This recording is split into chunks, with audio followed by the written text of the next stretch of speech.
నిలబడి ఉన్నారో సైడ్స్‌కి ప్లీజ్ కూర్చోండి. వెనకాల వాళ్ళకి ఇబ్బంది అవ్వచ్చు.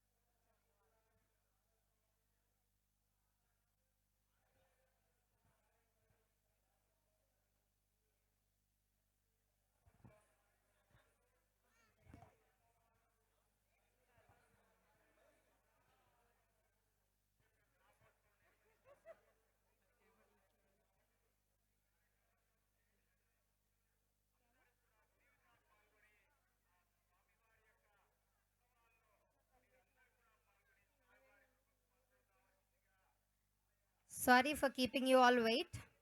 బట్ మీ వెయిట్ చాలా వర్త్ ఉంది.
चंद्रशेखर संबोधन करते हुए ये सूचित किया गया है कि हे भस्मार्चित धूर जटी शिव, वक्रचंद को तुम धारण किए हुए हो, इसीलिए वो पूजनीय है।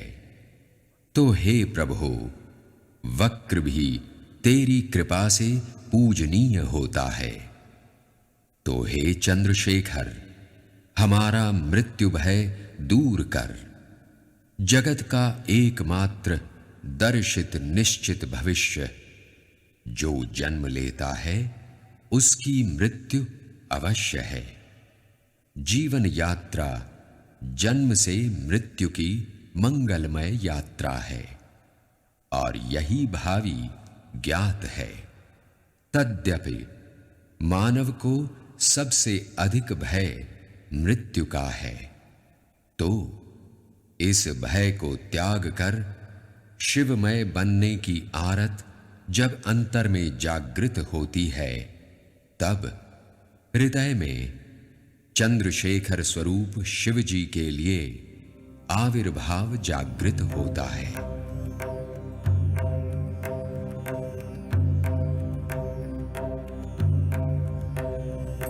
चंद्रशेखर चंद्रशेखर चंद्रशेखर पाहि मां।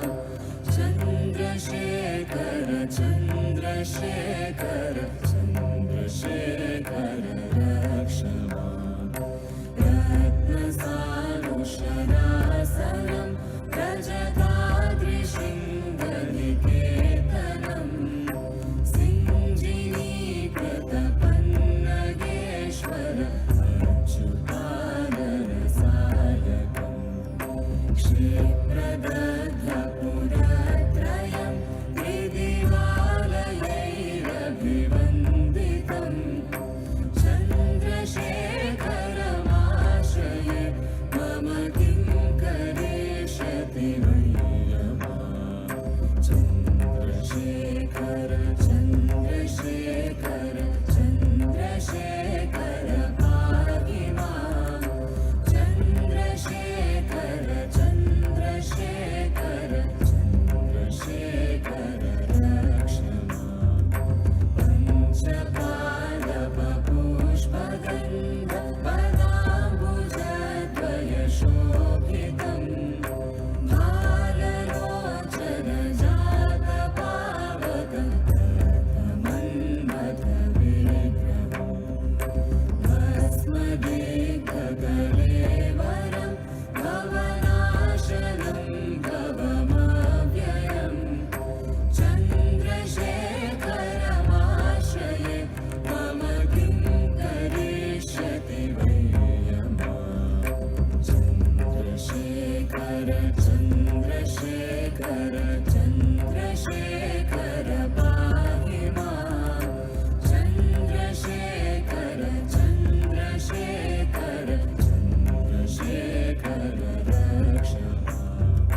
मत्तवारणमुख्यचर्म कृतोत्तरीयमनोहरम्।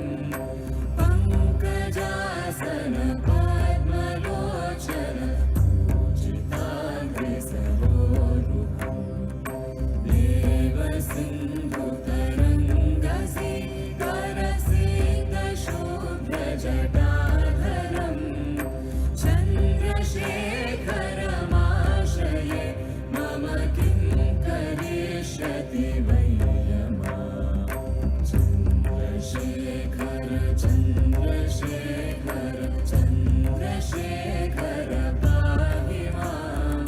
चन्द्रशेखर चन्द्रशेखर चन्द्रशेखर रक्ष मां। यक्षराजसखं मगाक्षहरं भुजङ्गविभूषणं। शैलराजसुता परिष्कृतचारुवामकलेवरं। श्वेडनीलगलं परश्वधधारिणं मृगधारिणं। चन्द्रशेखरमाश्रये मम किं करिष्यति वैयमां। चन्द्रशेखर चन्द्रशेखर चन्द्र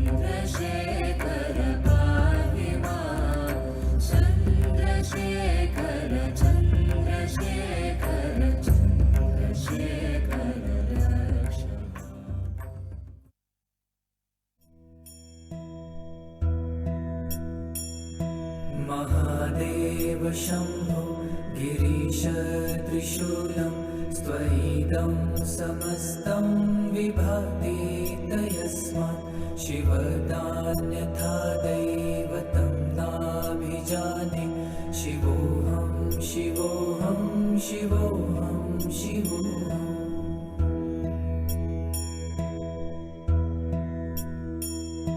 यतो जयतेदं प्रपञ्चं विचित्रं स्थितिं याति यस्मिन्नेकान्तमन्ते सकर्मादिहीनं स्वयं ज्योतिरात्मा शिवोऽहं शिवोऽहं शिवोऽहं शिवोऽहम्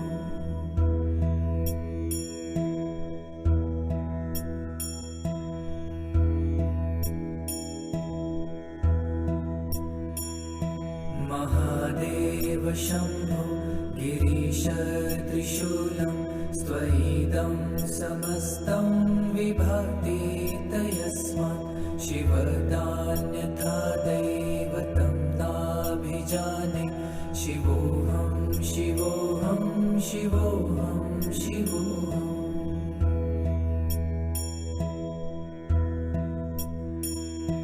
यतो जयतेदं प्रपञ्चं विचित्रं स्थितिं याति यस्मिन्नेकान्तमन्ते सकर्मादिहीनं स्वयं ज्योतिरात्मा शिवोऽहं शिवोऽहं शिवोऽहं शिवोऽहम्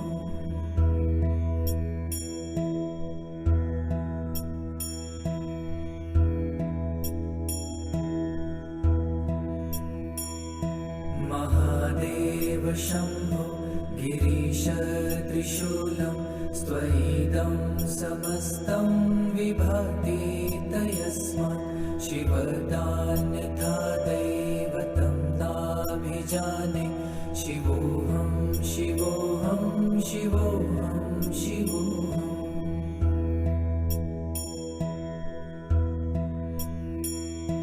यतो जयतेदं प्रपञ्चं विचित्रं स्थितिं याति यस्मिन्नेकान्तमन्ते सकर्मादिहीनं स्वयं ज्योतिरात्मा शिवोऽहं शिवोऽहं शिवोऽहं शिवोऽहम्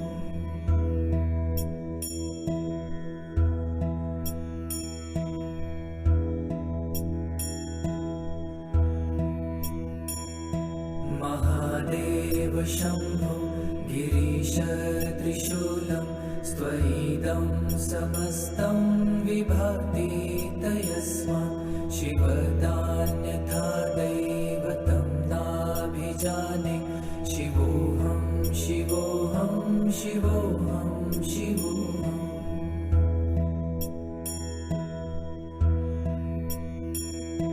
यतो जयतेदं प्रपञ्चं विचित्रं स्थितिं याति यस्मिन्नेकान्तमन्ते सकर्मादिहीनं स्वयं ज्योतिरात्मा शिवोऽहं शिवोऽहं शिवोऽहं शिवोऽहम्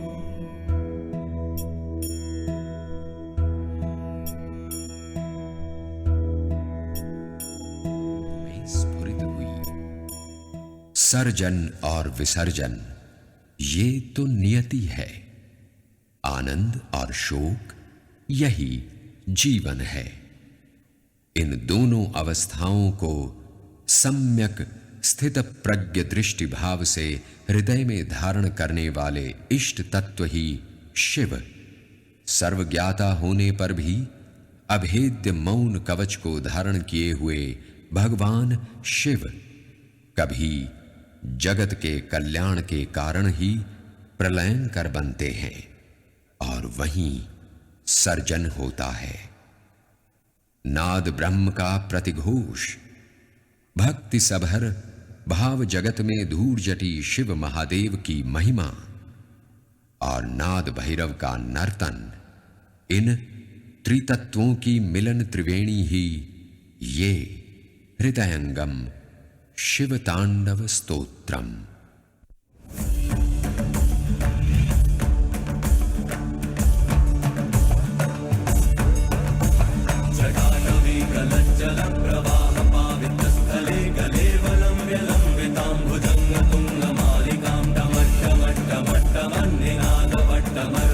चकार चण्ड ताण्डवं तनोतु नः शिवा शिवम्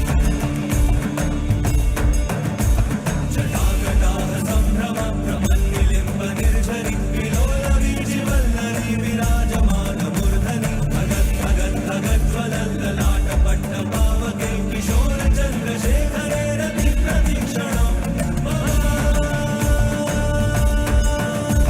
धराधरेन्द्र नन्दिनी विलास बन्धु बन्धुरा सुरत्तिगन्ध सन्तति प्रमोदमान मानसे कृपाकटाक्ष धोरणि निरुद्ध दुर्धरापदि क्वचित् दिगम्बरे मनो विनोदमेतु वस्तुनि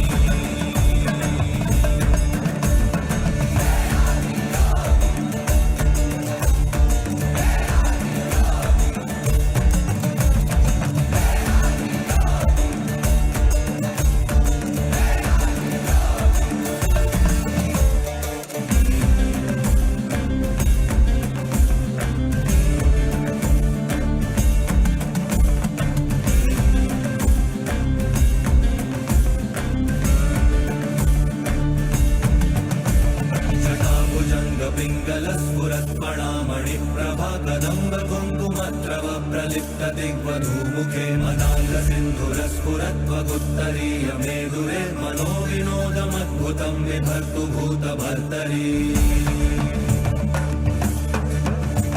सहस्रलोचन प्रभृत्य शेषलेख शेखर प्रसून धूलि धोरणि विधूसराङ्गि प्रभु भुजङ्ग राजमारयामि बद्ध जाट जूटक श्रियै चिराय जायतां चकार बन्धुशेखरः ललाट चत्वरज्ज्वल धनञ्जय स्फुलिङ्गभानि पीत पञ्चसायकं नमन्निलिम्पनायकं सुधामयूखलेखया विराजमान शेखरं महाकपालि सम्पदे शिरोजटालमस्तु नः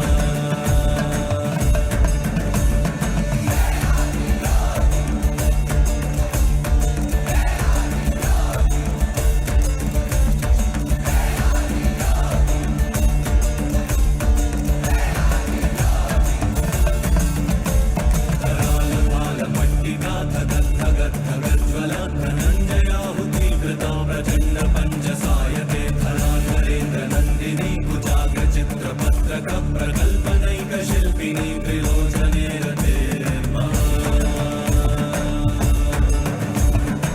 नवीनमेघमण्डली निरुद्ध दुर्धर स्फुरद्भूनिशीतिनी तमः प्रबन्धबद्ध कन्धर निलिम्ब निर्झरीधरस्तनोतु कृत्तिसिन्धुर कलानिधान बन्धुर श्रियं जगद्धुरन्धरः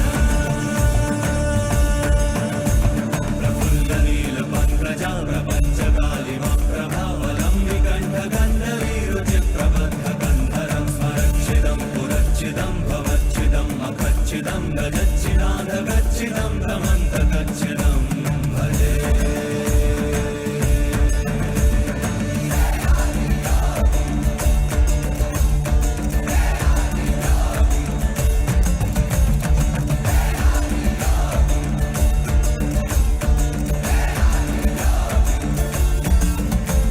अथर्व सर्वमङ्गला कलाकदम्ब मञ्जरी रसप्रवाह माधुरी विजृम्भणा मधुव्रतं स्मरान्तकं पुरान्तकं भवान्तकं मखान्तकं गजान्तकान्धकान्तकं दमन्तकान्तकं भजे जयध्वनभ्रविभ्रम भ्रमद्भुजङ्गमश्वसद्विनिर्गमद्गमस्फुरत्करालभालहव्यवान् विविध्यमिद्धिविध्वनं मृदङ्गतुङ्गमङ्गलध्वनिक्रम प्रवर्तिता प्रचण्डताण्डव शिवः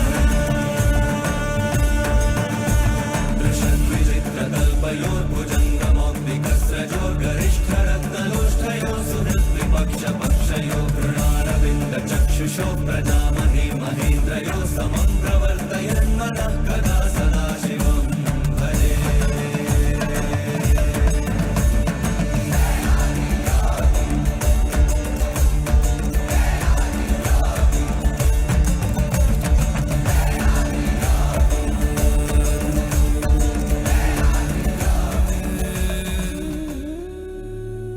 शिव शम्भू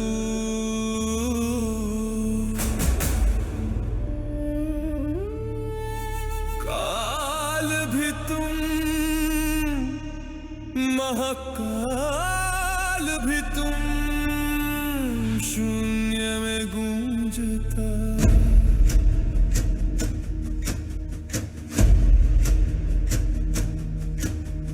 गंगा प्रवाहामृत संप्रयुक्तं धाराधराराधित पादपद्मं सदैव सन्तसमुपास्यमानं श्रीवैद्यनाथं तमहं नमामि। भक्तप्रियं भक्तजनार्तिनाशं भक्तप्रणामं मुखचन्द्रमौलिं भूताधिपं भक्तभयप्रहारीं श्रीवैद्यनाथं तमहं नमामि। सामग्रिवेदैः स्तुतिवर्षिणं शङ्कारि मृगेश्वरवाहनं च शशङ्खशुभ्रं शशिशेखरं तं श्रीवैद्यनाथं तमहं नमामि। भव्यस्वरूपं भवसागरस्थं लीलानवीनं ललिताङ्गभूषं स्वभक्तसन्तापहरं विभुं तं श्रीवैद्यनाथं तमहं नमामि। सुरासुराधितपदाम्बुजं तसुरारिघोराहोवशोभमानं सुरेन्द्रदुर्गासदनप्रवेशं श्रीवैद्यनाथं तमहं नमामि। वेदान्तवेद्यं स्फुटवेदरूपं वेदान्तसारं शिवमेकमेकं जगद्वपुषं सर्वजगन्निधानं श्रीवैद्यनाथं तमहं नमामि। आत्मस्वरूपं बहुरूपमेकं स्वरूपवर्णेष्टवपुं मनीषं श्रीनीलकण्ठं श्रुतिशोभमानं श्रीवैद्यनाथं तमहं नमामि। श्रीरामसौमित्रजटायुवेद्यं श्रीलक्ष्मणार्घ्यं परिशोभिताङ्गं कारुण्यरूपं करुणाकरं तं श्रीवैद्यनाथं तमहं नमामि। गङ्गाप्रवाहामृतसंप्रयुक्तं धाराधराराधितपादपद्मं सदैव सन्तसमुपास्यमानं श्रीवैद्यनाथं तमहं नमामि। भक्तप्रियं भक्तजनार्तिनाशं भक्तप्रणामोन्मुखचन्द्रमौलिं भूताधिपं भक्तभयप्रहारीं श्रीवैद्यनाथं तमहं नमामि। सामग्निवेदैः स्तुतिवर्षिणं शङ्कारि मृगेश्वरवाहनं च शशङ्खशुभ्रं शशिशेखरं तं श्रीवैद्यनाथं तमहं नमामि। भव्यस्वरूपं भवसागरस्थं लीलानवीनं ललिताङ्गभूषं स्वभक्तसन्तापहरं विभुं तं श्रीवैद्यनाथं तमहं नमामि। सुरासुराधितपदाम्बुजं तसुरारिघोराहवशोभमानं सुरेन्द्रदुर्गासदनप्रवेशं श्रीवैद्यनाथं तमहं नमामि।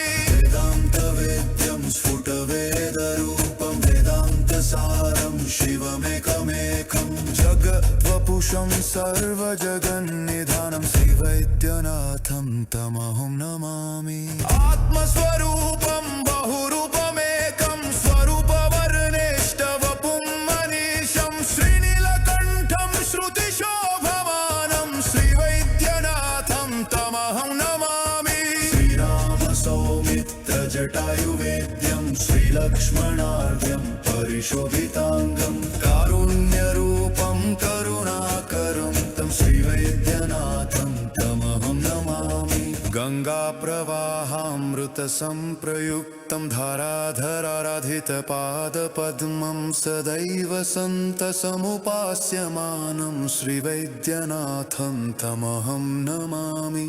भक्तप्रियं भक्तजनार्तिनाशं भक्तप्रणामोन्मुखचन्द्रमौलिं भूताधिपं भक्तभयप्रहारीं श्रीवैद्यनाथं तमहं नमामि। सामग्निवेदैः स्तुतिवर्षिणं शङ्कारि मृगेश्वरवाहनं च शशङ्खशुभ्रं शशिशेखरं तं श्रीवैद्यनाथं तमहं नमामि। भव्यस्वरूपं भवसागरस्थं लीलानवीनं ललिताङ्गभूषं स्वभक्तसन्तापहरं संतापहरं विभुं तं श्रीवैद्यनाथं तमहं नमामि सुरासुराधितपदाम्बुजन्त सुरारिघोराहवशोभमानं सुरेन्द्रदुर्गसदनप्रवेशं श्रीवैद्यनाथं तमहं नमामि वेदान्तवेद्यं स्फुटवेदरूपं वेदान्तसारं शिवमेकमेकं जगद्वपुषं सर्वजगन्निधानं श्रीवैद्यनाथं तमहं नमामि आत्मस्वरूपं बहुरूपमेकं स्वरूपवर्णेष्टवपुं मनीषं श्रीनीलकण्ठं श्रुतिशोभमानं श्रीवैद्यनाथं तमहं नमामि श्रीरामसौमित्रजटायुवेद्यं श्रीलक्ष्मणार्यं परिशोभिताङ्गं कारुण्यरूपं करुणाकरं तं श्रीवैद्यनाथं तमहं नमामि गङ्गाप्रवाहामृतसंप्रयुक्तं धाराधराराधितपादपद्मं सदैव सन्तसमुपास्यमानं श्रीवैद्यनाथं तमहं नमामि भक्तप्रियं भक्तजनार्तिनाशं भक्तप्रणामोन्मुखचन्द्रमौलिं भूताधिपं भक्तभयप्रहारीं श्रीवैद्यनाथं तमहं नमामि सामग्निवेदैस्तुतिवर्षिणं तशङ्करि मृगेश्वरवाहनं च शशङ्खशुभ्रं शशिशेखरं तं श्रीवैद्यनाथं तमहं नमामि भव्यस्वरूपं भवसागरस्थं लीलानवीनं ललिताङ्गभूषणं त्र्यम्बकं यजामहे सुगन्धिं पुष्टिवर्धनम् उर्वारुकमिव बन्धनान् मृत्योर्मुक्षीयमामृतात् यो रुद्रो अग्नव्यो अप्सुय ओषधीषु यो रुद्रो विश्वा भुवना विवेश तस्मै रुद्राय नमो अस्तु तमुष्टु हि यस्विषुः सुधन्वायो विश्वस्य क्षयति भेषजस्य यक्ष्वा महेशौ मनसाय रुद्रन्नमोभिर्देवमसुरं दुवस्य अयं मे हस्तो भगवान् अयं मे भगवत्तरः अयं मे विश्वभेषजोऽयं शिवाभिमर्शनः ये ते सहस्रमयुतं पाशां मृत्योमर्त्याय हन्तवे तान् यज्ञस्य मायया सर्वान् वयजामहे मृत्यवे स्वाहा मृत्यवे स्वाहा ॐ नमो भगवते रुद्राय विष्णवे मृत्युर्मे पाहि प्राणानां ग्रन्थिरसि रुद्रो मा विशान्तकः तेनान्नेनाप्यायस्व सदा शिवो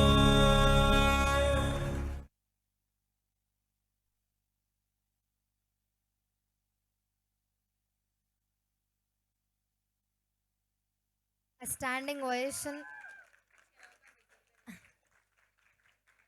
ఎంత చక్కగా అసలు ఇటువంటి ఒక నృత్యాన్ని మనం చూడగలిగాం ఈరోజు అని అంటే ఇది మనందరి అదృష్టం. మరొక్కసారి వారిని కరతాళ ధ్వనులతో అభినందవలసిందిగా కోరుతున్నాం.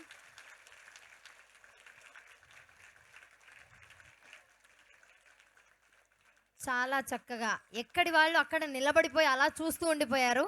అంత గొప్ప ప్రదర్శన. మరొక్కసారి గట్టిగా వాళ్ళ కోసం వినిపించట్లేదు.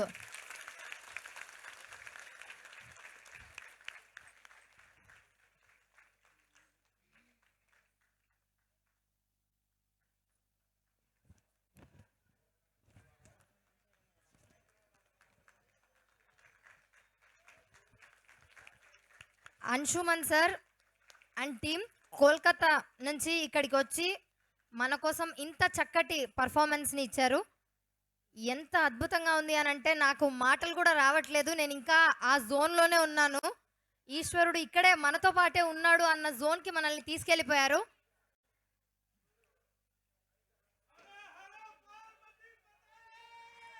శంభో శంకర, శంభో శంకర, శంభో శంకర.